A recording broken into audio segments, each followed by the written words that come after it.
हे दादा, सावंतवाडीला GI tag मिळालाय कसला तरी. जीआय टॅग म्हणजे काय? कॉलेजात गेलंय तरी अजून तुका जीआय टॅग म्हणजे काय तर माहित नाही. मारतय किद्याक आधी सांग तरी काय ता. थांब गुगल करताना सांगते तुका. माहित आहे माका, फक्त एक्सप्लेनेशन साठी गुगल करतय. तर जीआय टॅग म्हटल्यार गव्हर्नमेंट एक सर्टिफिकेट दिता की बाबा ही पर्टिक्युलर वस्तू ही हयच गावतली.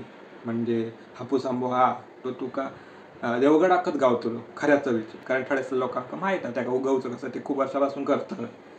त्याका खत काय घालूचं, पाणी किती घालूचं सगळं त्यांना माहीत आहे. मग आता सावंतवाडीत लाकडी खेळण्याचं गावलो. मग आपणाक माहीत आहे लाकडी खेळणी वाडीत खूप टायमापासून करतात लोकां. लाकडी खेळणी खरी खुरी एकदम कसलेल्या कारागिराकडसून होई असतात. तर ती सावंतवाडीत येतील ती. बाकी खडे गावतली ती डुप्लिकेट असतली त्या नावाने इकत असते असा. समजला? नाही अरे सोप्या भाषेत काहीतरी समजावून सांग रे. अजून सोप्या भाषेत सांगूचं ना तर त्या वाडीत तुझं कोण बाहेरचो मित्र येलो हां आणि त्यांनी सांगलं वडापाव खायचं तर ती काय सांगतं साधल्याचोच वडापाव खायचो. बरोबर आहे की नाही? हां कारण तो काहीतरी स्पेशल करतात हां खूप आधीपासून करतात. बरोबर काय ना.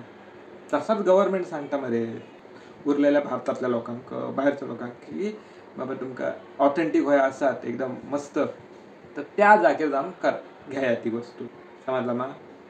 समजला. तर ती म्हाका आता सांग वाडीक खेका जीआय टॅग गावलो. लाकडी खेळण्यांक गावलो.